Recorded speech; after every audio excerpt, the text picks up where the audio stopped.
Salam sejahtera bagi yang beragama non-muslim dan salam literasi. Baik anak-anak, mari kita mulai pembelajaran kita kali ini. Sebelumnya mari kita berdoa. Semoga apa yang kita pelajari hari ini bermanfaat bagi kita semua dan pandemi corona cepat berlalu. Amin. Baik anak-anak, mari kita simak dan pahami pembelajaran kali ini bersama dengan Bapak Bayu Sujatmiko.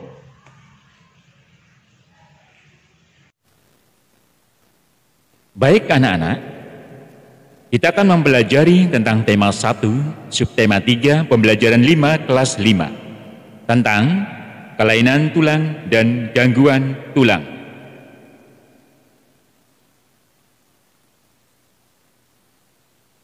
Macam-macam kelainan tulang, gangguan, atau penyakit otot manusia dibagi menjadi 4, antara lain hipertrofi, atrofi, stiff atau kaku leher, dan tetanus. Mari kita amati gangguan tulang tersebut. Hipertrofi. Kemudian di situ ada gambar atrofi. Kemudian nomor 3 gambar stiff atau kaku leher, dan yang terakhir adalah gambar tetanus. Nah, untuk lebih jelasnya, mari kita kupas satu persatu dari macam-macam gangguan tulang tersebut.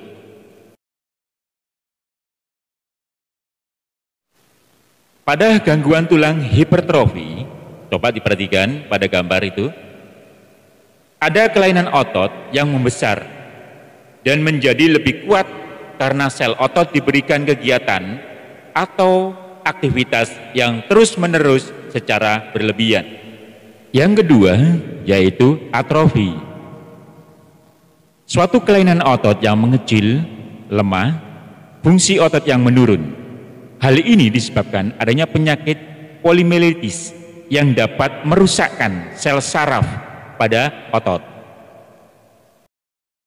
Dan yang ketiga adalah stiff atau kaku leher. Suatu kelainan otot karena adanya peradangan otot trapesius leher akibat gerakan yang menghentak secara tiba-tiba atau salah gerak. Dan yang keempat adalah tetanus. Tetanus adalah suatu kelainan otot yang disebabkan adanya infeksi bakteri Clostridium tetani. Tetanus menyebabkan otot menjadi kejang-kejang. Nah, itulah tadi keempat gangguan tulang. Sekarang kita membaca. Bapak punya sebuah bacaan dengan judul salah bantal. Ayo kita simak dan perhatikan baik-baik. Oke? Ya. Dan paragraf pertama, salah bantal. Sudah 2 hari ini leherku sakit. Kepalaku tidak bisa menengok ke arah kanan secara lurus atau ke belakang. Setahuku ini penyakit salah bantal. Pada paragraf kedua, apa itu salah bantal? Ketika bangun tidur, ada orang yang pernah mengeluh lehernya sakit dan tidak bisa digerakkan. Bisanya hanya menoleh ke sisi tertentu saja, ke kanan atau ke kiri. Keluhan tersebut kerap kali diistilahkan sebagai leher tengeng atau nyeri leher. Pada paragraf ketiga, menurut Dr. Milya Waryanto, SPAK, salah bantal adalah suatu penyakit yang sering terjadi pada saat bangun tidur, di mana leher terasa kaku dan tidak bisa digerakkan ke kanan dan ke kiri. Penyakit ini sebenarnya disebut dengan tortikolis. Tengeng atau tortikolis adalah penyakit di mana posisi dagu tidak sejajar dengan tulang dada paling atas dan depan.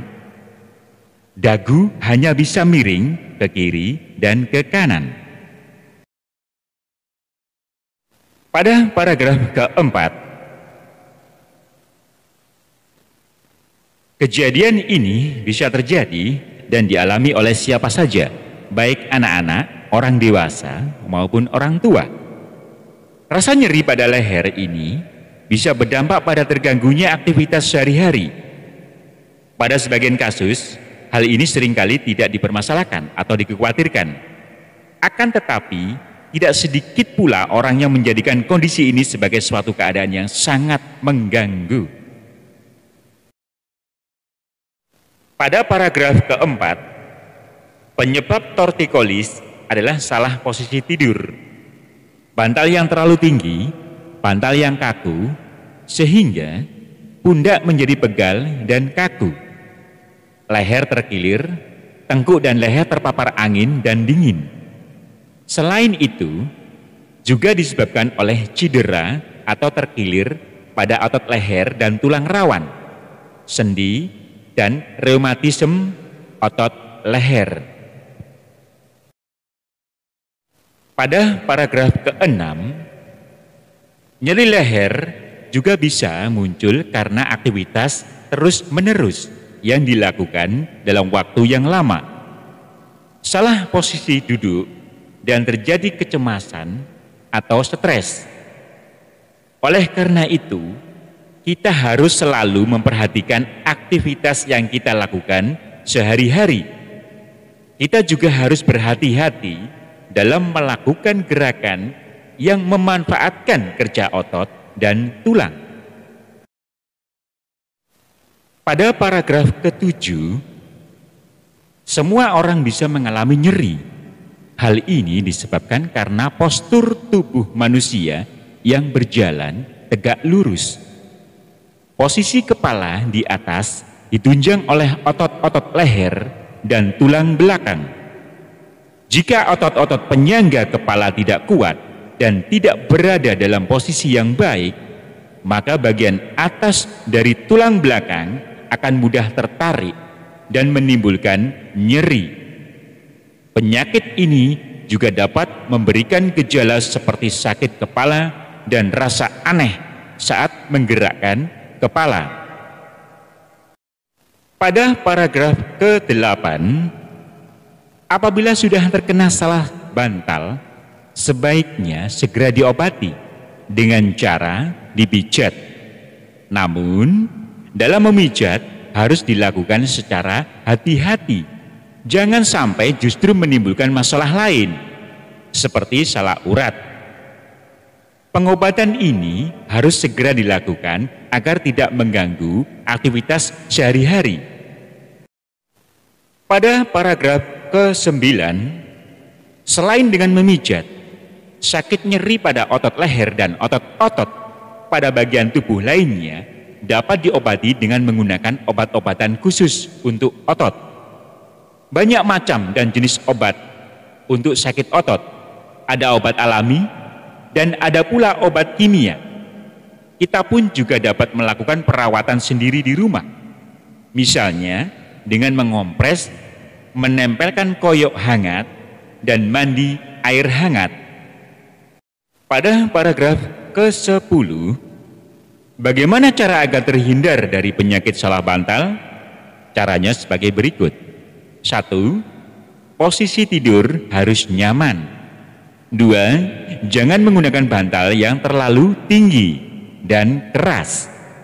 3. Jangan tidur dengan memakai kipas angin yang langsung menghadap tubuh. 4. Pada saat tidur, sebaiknya tidak satu posisi saja, bisa miring atau terlentang. Dan yang kelima, tidur jangan di atas kasur yang keras. Nah, anak-anak, menarik bukan dari bacaan salah bantal tersebut? Iya. Sekarang ayo kita menulis. Tulislah pokok pikiran bacaan salah bantal tersebut. Ada 10 pokok pikiran yang sudah Bapak berikan Mas tiap paragraf tadi. Tulis jawaban kalian dan foto kirimkan ke Pak Bayu. Baik anak-anak, sekarang waktunya menggambar. Materi yang Bapak berikan adalah komik. Apa komik itu? Suatu bentuk seni yang menggunakan gambar tidak bergerak dan disusun sedemikian rupa sehingga membentuk jalinan cerita. Menarik bukan? Iya. Pasti anak-anak sudah pernah ya membaca sebuah komik ya. Baik. Kali ini nanti anak-anak akan membuat komik sendiri ya. Bagaimana cara membuat komik yang baik? Ikuti penjelasan Pak Bayu. Nah, apa ciri-cirinya anak-anak? Ya, agar dapat membuat komik dengan baik, selain kamu harus mengetahui arti komik, seperti yang sudah kamu pelajari sebelumnya, kamu juga harus tahu ciri-ciri komik yang baik. Pertama, hadir untuk menyampaikan cerita. Pesan dan informasi yang disampaikan dengan menggunakan teks dan gambar. Kemudian yang kedua, proporsional. Pembaca akan ikut berperan dan terlibat dalam komik yang terbayang menjadi pelaku utama.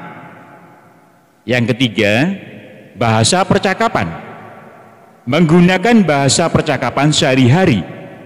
Jadi, pembaca mudah mengerti dan memahami bacaan komik. Yang keempat, bersifat kepahlawanan. Di dalam komik cenderung membuat pembaca memiliki rasa atau sikap kepahlawanan. Kelima, penggambaran watak. Agar si pembaca mudah mengerti karakteristik tokoh yang terlibat dalam komik tersebut. Dan yang keenam, menyediakan humor. Mudah dipahami seseorang karena memang humor tersebut sering ada di masyarakat sampai saat ini. Oke anak-anak, itulah ciri-ciri dari komik yang baik. Bagaimana kita memulai membuat komik? Bapak berikan tip dan trik cara membuat komik strip. Pertama, tentukan tema. Tema kepahlawanan bisa ya, tema perjuangan bisa, atau tema pendidikan dan sebagainya ya. Kemudian tentukan panel komik. Satu halaman kertas dibagi menjadi 4 kolom. Kalian gambar, kalian sketch, kemudian bikin storyboard. Jangan dipertebal dulu ya. Storyboard ini artinya jalan ceritanya.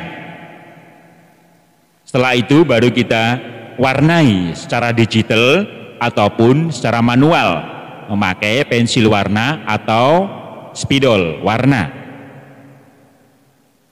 Setelah itu perhatikan arah baca komik dari kanan ke kiri atau dari kanan ke bawah.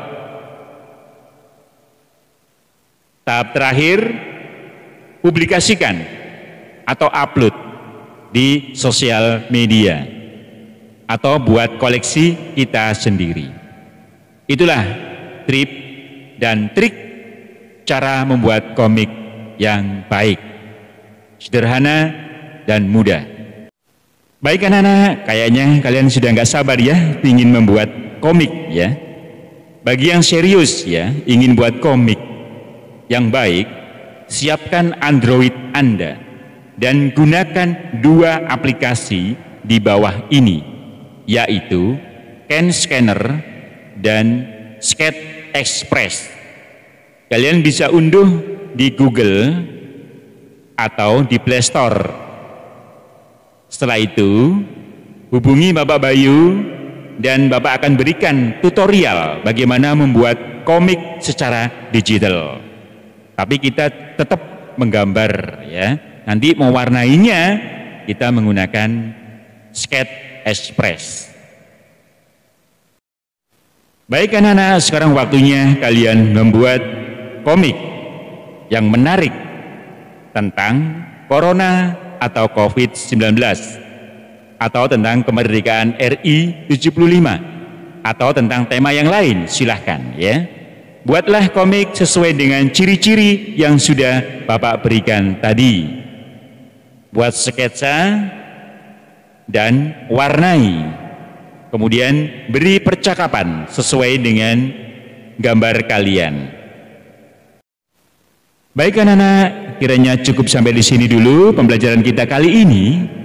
Dan saya ucapkan terima kasih. Sampai jumpa di pembelajaran selanjutnya. Tetap semangat dan tingkatkan prestasimu. Bagaimana anak? Menarik bukan? Setelah kalian menyimak dan memahami pembelajaran kita kali ini, coba kerjakan tugas yang telah Bapak berikan.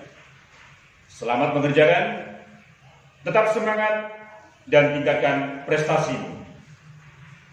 Sampai jumpa di pembelajaran berikutnya. Wassalamualaikum warahmatullahi wabarakatuh.